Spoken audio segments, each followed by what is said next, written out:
صل وسلم دائما أبدا على حبيبك خير الخلق كلهم مولاي صل وسلم دائما أبدا.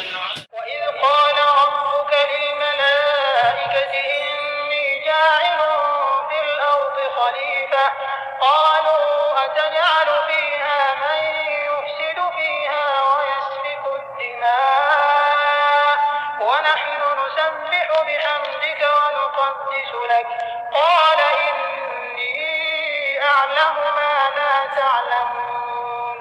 وعلم آدم الأسماء كلها ثم عرضهم على الملائكة فقال أنبئوني بأسماء هؤلاء إن كنتم صادقين. قالوا سبحانك لا علم لنا إلا ما علمتنا إنك أنت العليم الحكيم. قال يا آدم أنبئهم بأسمائهم فلما أنبأهم بأسمائهم قال ألم أقل لكم إني أعلم غيب السماوات والأرض وأعلم ما تبدون وما كنتم تكتمون. وإذ قلنا للملائكة اسجدوا لآدم فسجدوا إلا إبليس أبى واستكبر وكان من الكافرين. وقلنا يا آدم اسكن أنت وزوجك الجنة وكلا منها رغدا حيث شئتما ولا تقربا هذه الشجرة فتكونا من الظالمين. فأزلهما الشيطان عنها فأخرجهما مما كانا فيه وقلنا اهبطوا بعضكم لبعض عدو ولكم في الأرض مستقر ومتاع إلى حين. فتلقى آدم من ربه كلمات فتاب عليه إنه هو التواب الرحيم. قلنا اهبطوا منها جميعا فإما يأتينكم مني هدى فمن تبع هداي فلا خوف عليهم ولا هم يحزنون. والذين كفروا وكذبوا بآياتنا أولئك أصحاب النار هم فيها خالدون. اعوذ باللہ من الشیطان الرجیم بسم اللہ الرحمن الرحیم رب اشرح لی صدری ویسر لی امری واحلل عقدۃ من لسانی یفقہوا قولی رب زدنی علما وفہما۔ ہم سورہ بقرہ پڑھ رہے ہیں اور اس کا حصہ اول ہے اور حصہ اول جو ابتدائیہ ہے آج اس کا تیسرا حصہ ہم پڑھیں گے یعنی 139 آیات یا 39 آیات تک۔ اس حصے میں جو پہلا حصہ تھا جس کو تمہیدی حصہ کہا گیا ہے اس کا مرکزی مضمون جو تھا وہ منصب خلافت و توحید تھا اور انسانی رویے بتائے گئے تھے۔ ہم نے سب سے پہلے اس میں 3 انسانی گروہوں کی صفات پڑھی تھیں، ایک تا 20 آیات، اور کل ہم نے تمام عالم انسانی کو توحید اور قرآن پاک پر ایمان کی جو دعوت قرآن پاک نے دی ہے وہ پڑھا۔ آج ہم انسان کا منصب خلافت پڑھیں گے جو 30 تا 39 آیات ہیں۔ آئیے بسم اللہ کرتے ہیں، تلاوت اور ترجمہ یقیناً آپ سن چکے ہوں گے۔ بسم اللہ اعوذ باللہ من الشیطان الرجیم بسم اللہ الرحمن الرحیم وَإِذْ قَالَ رَبُّكَ لِلْمَلَائِكَةِ إِنِّي جَاعِلٌ فِي الْأَرْضِ خلیفہ۔ پھر ذرا اس وقت تصور کرو جب تمہارے رب نے فرشتوں سے کہا تھا کہ میں زمین میں ایک خلیفہ بنانے والا ہوں۔ قَالُوا أَتَجْعَلُ فِيهَا مَن يُفْسِدُ فِيهَا وَيَسْفِكُ الدِّمَاءَ وَنَحْنُ نُسَبِّحُ بِحَمْدِكَ وَنُقَدِّسُ لَكَ قَالَ إِنِّي أَعْلَمُ مَا لَا تَعْلَمُونَ۔ انہوں نے کہا عرض کیا کہ آپ زمین میں کسی ایسے کو مقرر کرنے والے ہیں جو اس کے انتظام کو بگاڑ دے اور خون ریزیاں کرے گا۔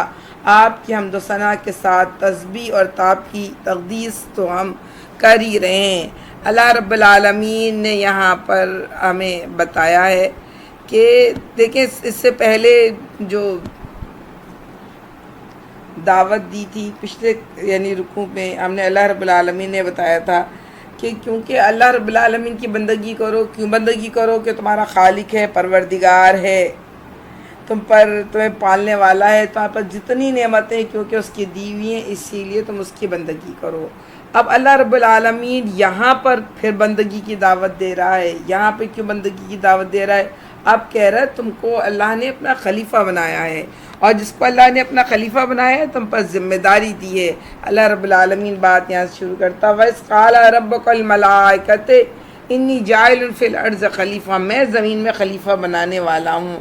اور خلیفہ کہتے ہیں نائب کو، اور کیا کہتے ہیں آپ ایسے فرد کو خلیفہ کہتے ہیں نا جو اس کی نمائندگی کرتا ہے، اس کی بات مانتا ہے، اور اس کی جو بھی اس کا قائم مقام ہوتا ہے. یعنی جو خلیفہ کسی بھی بادشاہ کا جو اس کو اختیارات وہ دیتا ہے وہ اس کی نائب کی حیثیت سے وہ استعمال کرتا ہے. خلیفہ خود اصل میں مالک نہیں ہوتا، بلکہ جو اصل مالک ہوتا ہے اس کا وہ نائب ہوتا ہے، اور اس کا کوئی بھی اختیار جو ہے ذاتی بھی نہیں ہوتا، بلکہ تمام کا تمام اختیار مالک کا عطا کردہ ہوتا ہے. اچھا، جب بھی مالک سمجھتا ہے کہ یہ میری امن جو وڈیرے جاگیردار ہوتے ہیں ان کے کوئی کم دار ہوتے ہیں، کوئی حساب کتاب والے ہوتے ہیں، وہ بڑا لوگوں پہ ظلم کرتے ہیں اس لیے کہ ان کے مالک کی طرف سے اختیار ملا ہوتا ہے، لیکن کبھی مالک ان پہ بھی غصہ ہو جاتا ہے اور ان کو بھی ہٹا دیتا ہے. اس طرح ہم دیکھتے ہیں گورنر ہوتے ہیں، وزیر اعظم نہیں، وزیر اعلیٰ ہوتے ہیں جس کو ہم نا چیف منسٹر کہتے ہیں. تو یہ سب بھی بڑے اختیارات رکھتے ہیں، لیکن جب یہ ان سے بڑے والا اختیار والا انہیں کبھی ان کو بھی ہٹا دیتا ہے. اس طرح کمشنر ہوتے ہیں، ڈپٹی کمشنر ہوتے ہیں، اور چلے جائیے اداروں کے اندر بہت سارے نظام ہوتے ہیں جن کو مختلف اتھارٹیز ان کو دی جاتی ہیں، اور اس کے تحت ان کو کچھ کام دیا جاتا ہے. جب اس کام کو کرنے میں وہ کوئی ایسی تصاولی برتتے ہیں جس سے مالک ناراض ہو جائے تو وہ اس سے وہ اختیارات واپس لے بھی لیا جاتا ہے. تو بہرحال جب اللہ رب العالمین نے کہا کہ میں خلیفہ بنانے والا ہوں، تو فرشتوں نے کیا کہا، جو بات کہی، کہ آپ ایسے کو مقرر کر رہے ہیں. ان کا خیال تھا کہ جو انتظام اللہ کا چل رہا ہے اس کو بگاڑ دے گا، کیونکہ اب تک اللہ کی جتنی مخلوق بنی تھی ان کے پاس اختیار نہیں تھا. فرشتوں کے پاس فرشتے تھے، اور بھی جتنی مخلوقات تھیں ان کے پاس انسانوں والا اختیار کسی کے پاس نہیں تھا. ہر ایک کے پاس علم بھی اس کی مخصوص فیلڈ کا علم ہے، اور وہ سب بالکل نظام الاوقات کے اور اپنی دیے ہوئی چیزوں کے پابند ہیں. انسان ہے جو اچھا بھی کر سکتا ہے، برا بھی کر سکتا ہے، صحیح بھی کر سکتا ہے، غلط بھی کر سکتا ہے. کرنا چاہے تو کچھ کر بھی سکتا ہے، اور نہیں کرنا چاہے تو کچھ نہیں بھی کر سکتا. تو وہ نا ہم نے ضمانت کو پہاڑوں اور آسمان اور زمین کے سامنے پیش کیا، سب نے اٹھانے سے انکار کر دیا، لیکن انسان بڑا نادان ہے کہ اس نے اس ذمہ داری کو اٹھا لیا. یہ یعنی اختیار کی ذمہ داری اٹھا لی کہ ہاں وہ اختیار اس نے لے لی. اب انہوں نے کہا یہ انتظام کو بگاڑے گا، ظاہر بات ہے اس کو ملے گا تو سسٹم کو بگاڑے گا اور خون ریزیاں کرے گا. جب ہم ابھی کل پڑھ چکے ہیں کہ جب اللہ کے بنایا ہوا جو اصلاح کا نظام ہے اس سے ہٹ کر کوئی اور نظام چلا جائے گا، اللہ کی مرضی کے بجائے کسی اور کی مرضی بھی اس میں شامل کرنے کی کوشش کی جائے گی، یا اپنی مرضی شامل کرنے کی کوشش کی جائے گی، تو اس کا مطلب ہے کہ جو نظام ٹکرائیں گے تو اس سے زمین میں فساد پیدا ہوگا تو خون بھی بہے گا. بہرحال فرشتوں کو تعجب تھا، فرشتوں نے پوچھا، لیکن جب اللہ رب العالمین نے اور یہ بھی کہا کہ اللہ ہم آپ کی حمد و ثنا بھی کرتے ہیں، آپ کی تعریف بھی کرتے ہیں، ہم آپ کا کہنا بھی مانتے ہیں، آپ پھر ایک نئی مخلوق کیوں بنانے جا رہے ہیں؟ تو اللہ رب العالمین نے کیا کہا، قال انی اعلم ما لا تعلمون، میں جو جانتا ہوں تم نہیں جانتے. اور ظاہر بات ہے اللہ رب العالمین نے زمین بنائی ہے، دنیا بنائی ہے، ہم جیسی مخلوق اللہ رب العالمین نے بنائی ہے. اللہ رب العالمین جانتا ہے کہ اللہ رب العالمین کی کیا مصلحت ہے. اللہ رب العالمین نے یہ دیکھا ہے کہ جن کو میں اختیار دوں پھر بھی وہ میری ہی اطاعت کرے. تو یہ اللہ کا ایک نظام تھا جو ہمارے آج پاس ہے. پھر اللہ جب وَعَلَّمَ آدَمَ الْأَسْمَاءَ كُلَّهَا ثُمَّ عَرَضَهُمْ عَلَى الْمَلَائِكَةِ فَقَالَ أَنبِئُونِي بِأَسْمَاءِ هَؤُلَاءِ إِن كُنتُمْ صَادِقِينَ. پھر اللہ رب العالمین نے آدم علیہ السلام کو نام سکھائے، علم سکھایا جو انسان کو ممتاز کرتا ہے تمام دنیا کی چیزوں سے وہ اس کا ناموں کی گرفت ہے. آپ دیکھیے میں آپ کے ساتھ کلاس لے رہی ہوں، میرے کے ہاتھ میں ایک طرف قرآن پاک ہے، اس میں سورہ بقرہ کھلی ہوئی ہے، تو ایک قرآن پاک ہے، اس کے ساتھ اس کو میں کہہ رہی ہوں قرآن پاک ہے. پھر اس کی جس کاغذ پہ لکھائی ہوئی ہے اس کو میں کہہ رہی ہوں کاغذ ہے. پھر میرے ہاتھ سامنے ایک لیپ ٹاپ کھلا ہوا ہے، اس کو میں کہہ رہی ہوں لیپ ٹاپ ہے. ایک کرسی ہے جس کے اوپر میں بیٹھی ہوں، وہ کرسی ہے. اس کرسی کے ساتھ وہ کس چیز کی بنی ہوئی ہے تو وہ لکڑی کی یا پلاسٹک کی بنی ہے. پھر وہ ایک میز ہے جس کے اوپر رکھی ہے، اس کو میں کہہ رہی ہوں میز ہے. میں نے اپنے اوپر ایک عدد چشمہ لگایا ہوا، اس کو میں کہہ رہی ہوں یہ چشمہ ہے. اس طرح جتنی چیزیں میرے ارد گرد ہیں میں اس کے ہزاروں نام ہیں جو میں جانتی ہوں. آپ بھی جہاں بیٹھے ہیں، آپ جو سن رہے ہیں، جس چیز پہ بیٹھے ہیں سن رہے ہیں، جو کچھ کان میں لگا کے سن رہے ہیں، جس موبائل پہ سن رہے ہیں، جس اسپیکر پہ سن رہے ہیں، آپ کے ارد گرد بھی آپ اٹھا کے دیکھیے نظر سے. آپ کو اگر 100-200 چیزیں نظر آ جائیں گی، چھوٹی بڑی، آپ کی بڑی چیزوں کے نام ہم نے طے کر رکھے ہوتے ہیں. ہر چھوٹی سے چھوٹی چیز کا، ہر چھوٹے چھوٹے کھلونے تک کا نام ہمارے پاس موجود ہے.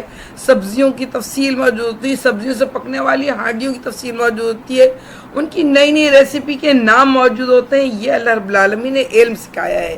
یہ علم کسی اور مخلوق کے پاس نہیں ہے. اللہ نے انسانوں کو یہ علم سکھایا ہے جس کے ذریعے انسان تمام پوری علم کو اپنی گرفت میں لے کر آتا ہے. تو اللہ رب العالمین نے یہ علم سکھایا.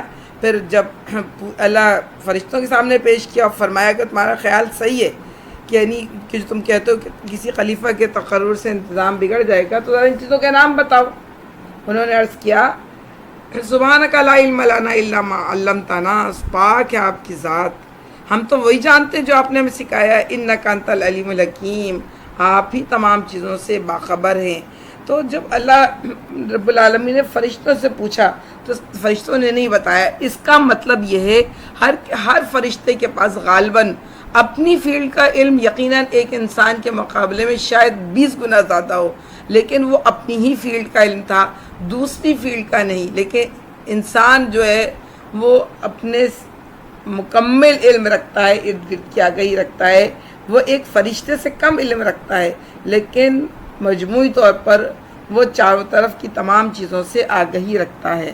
پھر اس کے بعد اللہ رب العالمین نے بلایا آدم علیہ السلام کو. قال یا آدم انبئہم باسمائہم فلما انبأہم باسمائہم، کہا آدم علیہ السلام تم بتاؤ نام. قال عالم نہیں سوری ہاں صحیح تو انہوں نے فلما انبأہم باسمائہم، انہوں نے نام سارے بتا دیے.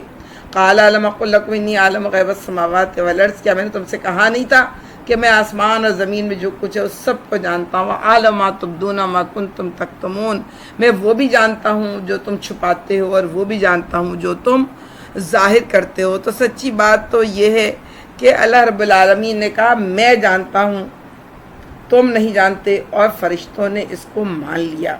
اور فرشتوں سے جب کہا وَإِذْ، پھر اب دوبارہ کہا اللہ نے وَإِذْ قُلْنَا لِلْمَلَائِكَةِ اسْجُدُوا لِآدَمَ فَسَجَدُوا إِلَّا إِبْلِيسَ، اب کہا کہ تم سب کے سب آدم علیہ السلام کو سجدہ کرو. سب نے سجدہ کیا الا ابلیس، سوائے ابلیس کے. ابا واستکبر، اس نے تکبر کیا، غرور کیا. وکان من الکافرین، اور کافروں میں سے ہو گیا. اچھا دیکھیں دو باتیں کرنا چاہتی ہیں یہاں پر. ایک بات تو یہ کہ جو آج کی دنیا کی تھیوری ہے کہ انسان پہلے اندھیرے میں تھا، انسان معاشرتی حیوان ہے، انسان پہلے بندر تھا، فلاں چیز تھی، پھر آہستہ آہستہ روشنی میں آتا گیا، بڑھتا گیا، اور وہ اپنی تخلیقی مراحل طے کرتا گیا، اور وہ بہت کچھ سیکھتا اور سمجھتا چلا گیا. اللہ رب العالمین اس سے بالکل ہٹ کر انسان کی پیدائش کا مقصد بتاتا ہے. اسے کہتا ہے کسی اندھیرے میں انسان کو نہیں اللہ نے پیدا کیا، انتہائی روشنی میں ساری مخلوق کو جمع کر کے اکٹھا کر کے دیا تھا. تمام کائنات کی تمام مخلوق کو انسانیت کے آگے سجدہ ریز کر دیا تھا. حضرت آدم علیہ السلام کے آگے سجدہ کرنے کا مطلب ہے تمام انسانیت کے آگے سجدہ ریز کر دیا. پوری انسان کو جو چاہیے وہ سب کا سب اللہ رب العالمین نے انسانوں کے لیے مسخر کر کے سامنے پیش کر دیا. اور پورے ذہن جو چوری کرنا چاہتا وہ چوری نہیں کر سکتا اگر اللہ کی طرف سے کوئی اس کو اجازت نہ مل جائے. کھانا کھانا چاہتا ہے کھانا نہیں کھا سکتا اگر اللہ اس قدرت کی جو نظام ہے اپنا کام نہ کرے.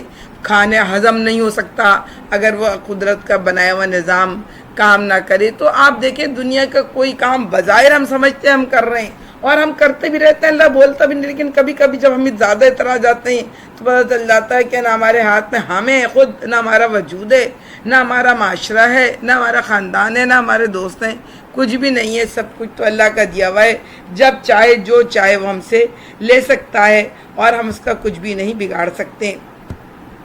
تو آپ سچ پھر اللہ رب العالمین، اچھا ایک اور بات یہاں پر، وہ بات یہ کہ آدم علیہ السلام کو اللہ رب العالمین نے یہاں پر بتایا کہ غرور کس نے کیا تھا؟ ابلیس نے بھی کیا تھا، اور ابلیس کو اللہ رب العالمین نے سورہ اعراف ہم ابھی پڑھی رہے تھے، اور آپ کو یاد ہوگا جب اس نے کہا تھا نا ما منعک اللہ تسجد، اللہ نے پوچھا تمہیں کس چیز میں منع کیا؟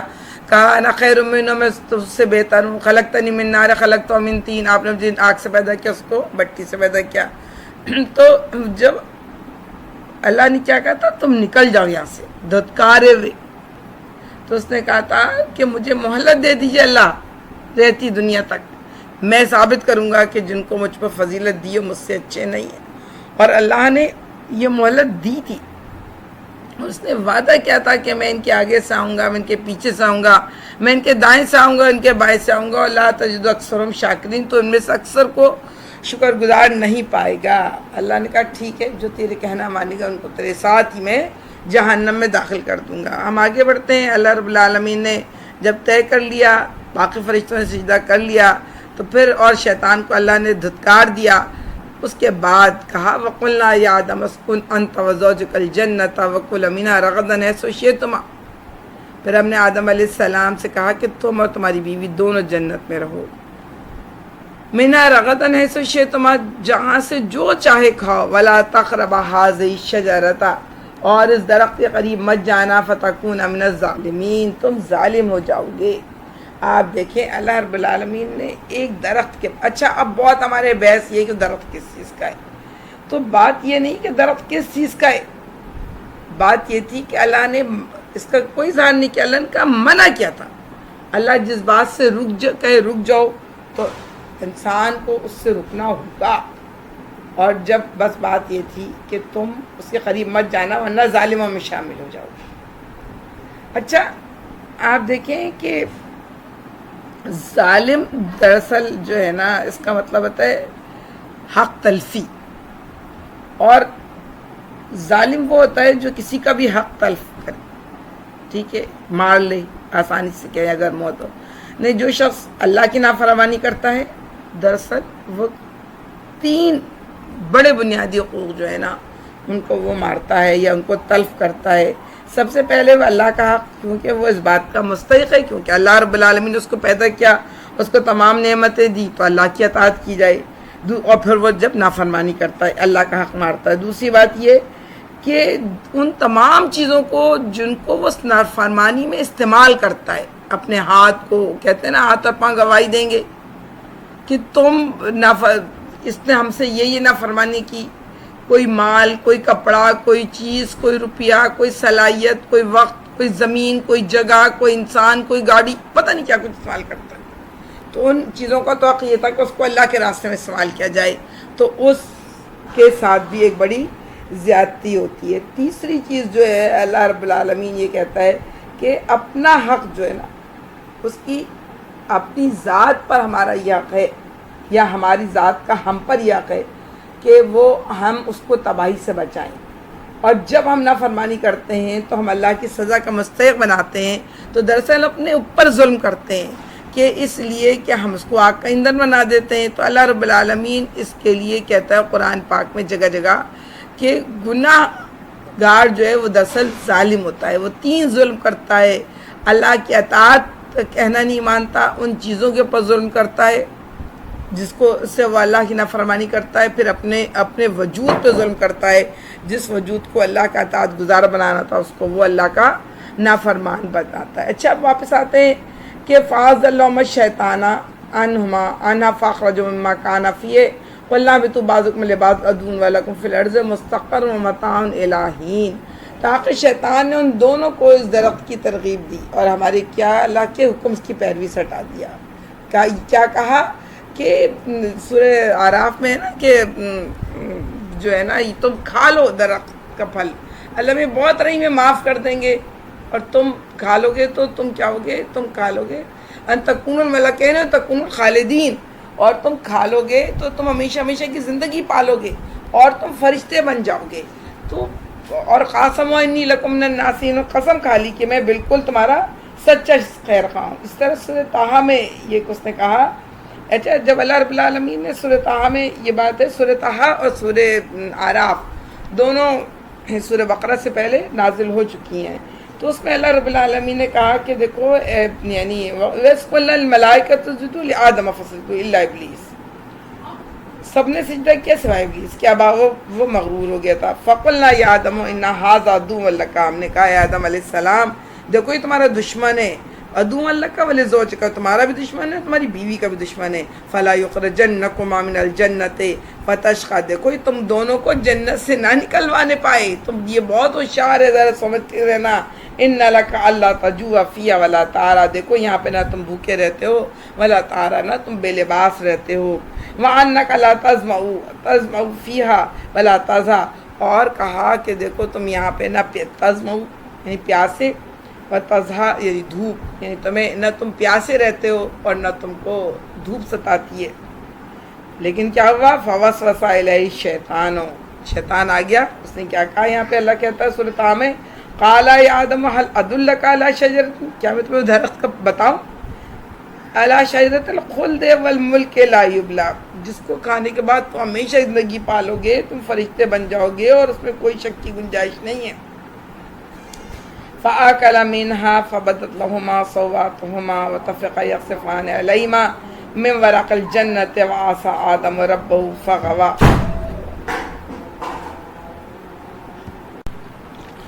اچھا، یہاں پہ کہتا ہے وَعَصَىٰ آدَمُ رَبَّهُ وَغَوَىٰ، وہاں پہ اللہ رب العالمین آدم علیہ السلام کہتا ہے کہ آدم علیہ السلام نے میری بات نہیں مانی، وہ میری ہدایت کو بھول گیا۔ اور اللہ رب العالمین ہم واپس سورہ بقرہ میں آتے ہیں کہ وہاں پر ان کو انہیں اس حالت سے نکلوا کر چھوڑا جس میں وہ تھے۔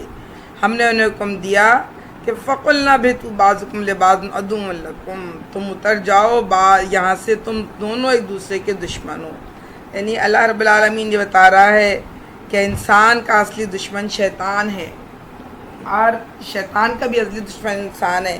سچی بات یہ ہے کہ شیطان تو جانتا ہے کہ انسان اس کا اصلی دشمن ہے، اور منہ سے انسان بھی کہتا ہے کہ اس کا اصلی دشمن شیطان ہے، لیکن ہوتا یہ ہے کہ اب اصل دشمن سے دشمنی برتنے کے بجائے ہم نے بہت سارے مصنوعی دشمن بنا لیے ہیں، خاندان والوں کو، گھر والوں کو، رشتہ داروں کو، دوست احباب کو، اور ان سے دشمنی نبھانے میں اپنی پوری توانائی طاقت لگا دیتے ہیں، اور جو اصل دشمن ہے وہ ہمارا تماشا دیکھتا ہے اور ہمیں اپنے رنگ میں رنگ لیتا ہے۔ بہرحال آگے چل کے انشاءاللہ اس سے بھی بات کریں گے، لیکن یہ دیکھنے کی ضرورت ہے، آپ ذرا اپنے مصنوعی دشمنوں کا ذرا دیکھیے ہمارے کتنے ہیں، اور اصل دشمن سے ہمارا کیا معاملہ ہے، اور مصنوعی دشمنوں سے ہمارا کیا معاملہ ہے، بہت کچھ سمجھ میں انشاءاللہ آئے گا۔ پھر ہم نے کہا، ہم نے حکم دیا اب تم سب یہاں سے اتر جاؤ، تم ایک دوسرے کے دشمن ہو، تمہیں ایک خاص وقت تک زمین میں ٹھہرنا ہے اور وہیں گزر بسر کرنا ہے۔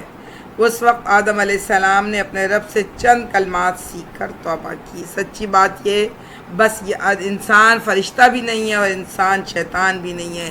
انسان غلطی کرتا ہے، اور غلطی کرنے کے بعد لیکن جب اس کو متوجہ کیا جائے تو وہ توبہ کر لیتا ہے، وہ رجوع کر لیتا ہے۔ جب وہ رجوع کر لیتا ہے تو وہ انسان بنتا ہے، اور جب وہ رجوع نہیں کرتا تو پھر وہ شیطان بنتا ہے۔ اور پھر یہاں پر اس سورہ اعراف میں دعا موجود ہے، ربنا ظلمنا انفسنا وان لم تغفر لنا وترحمنا لنکونن من الخاسرین، اے رب ہم نے اپنی جانوں پر بڑا ظلم کیا ہے، اگر آپ نے ہمیں معاف نہیں کیا تو ہم خسارہ پانے والے میں ہوں گے۔ اللہ رب العالمین نے ان کی توبہ قبول کر لی، کیونکہ اللہ رب العالمین بڑے معاف کرنے والے اور رحیم ہیں۔ اب پھر اللہ نے کہا قُلْنَا اهْبِطُوا مِنْهَا جَمِيعًا، تم سب یہاں سے اتر جاؤ، ان دونوں تم بھی اور شیطان بھی۔ فَإِمَّا يَأْتِيَنَّكُم مِّنِّي هُدًى فَمَن تَبِعَ هُدَايَ فَلَا خَوْفٌ عَلَيْهِمْ وَلَا هُمْ يَحْزَنُونَ۔ اب اللہ نے کہا، قانون بتایا اللہ نے، نظام بتایا اللہ نے کہ ہدایت کا قانون آخر ہے تو کیا ہے، کہ تمہارے پاس میری روشن نشانیاں پہنچیں گی، اور جو ان کی پیروی کرے گا اس کے لیے نہ خوف کا موقع ہوگا نہ رنج کا موقع ہوگا۔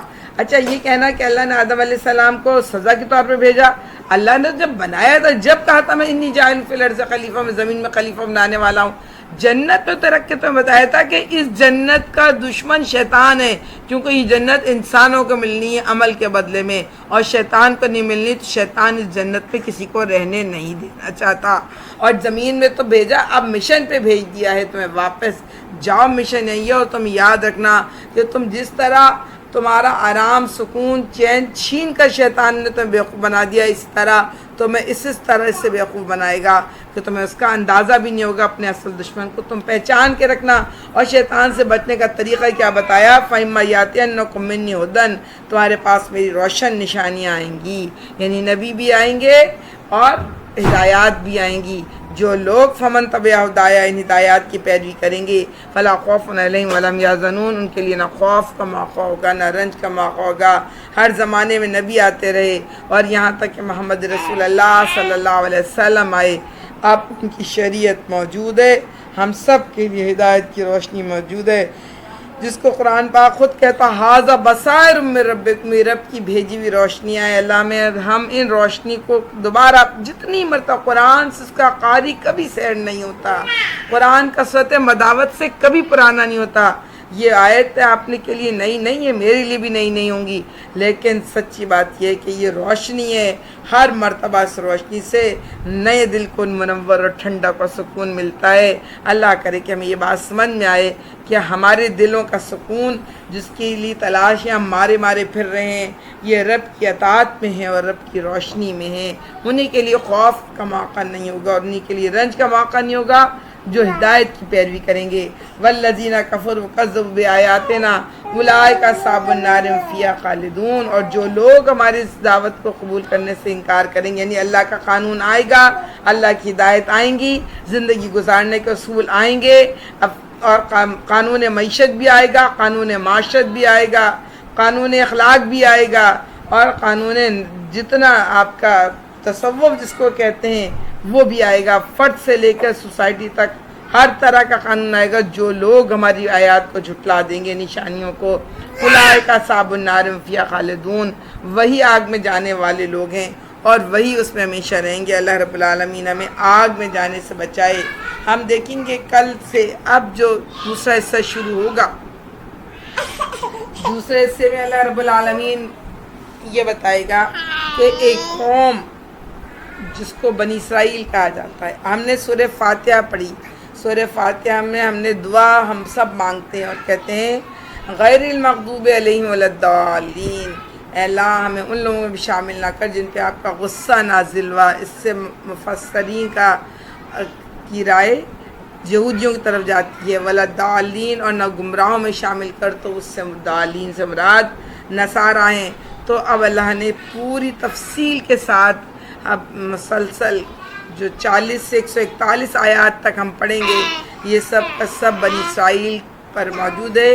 یہ وہ قوم ہے جس کو خلافت کا منصب دیا تھا اللہ نے، یہ وہ قوم ہے جس نے مسلسل اللہ کی نافرمانی کی، یہ وہ قوم ہے جس کو مسلسل اللہ کے انعامات ملے، پھر انہوں نے کیا کیا اور پھر اللہ نے ان کے ساتھ کیا کیا، یہ ہم کل سے شروع کریں گے انشاءاللہ۔ اس کے بعد تیسرا حصہ ہوگا، اس میں امت مسلمہ کو ہدایت دی گئی ہیں۔ کل تک کے لیے اجازت دیجیے۔ اللہ میں ہم سب سے راضی ہو، ہم سے قرآن پڑھنے سمجھنے اور قرآن پر عمل کرنے والا بنا دے، اس قرآن پاک کو اور سورہ بقرہ کو ہمارے حق میں شفاعت کرنے والا بنا دے۔ وآخر دعوانا الحمدللہ رب العالمین۔ السلام علیکم ورحمۃ اللہ۔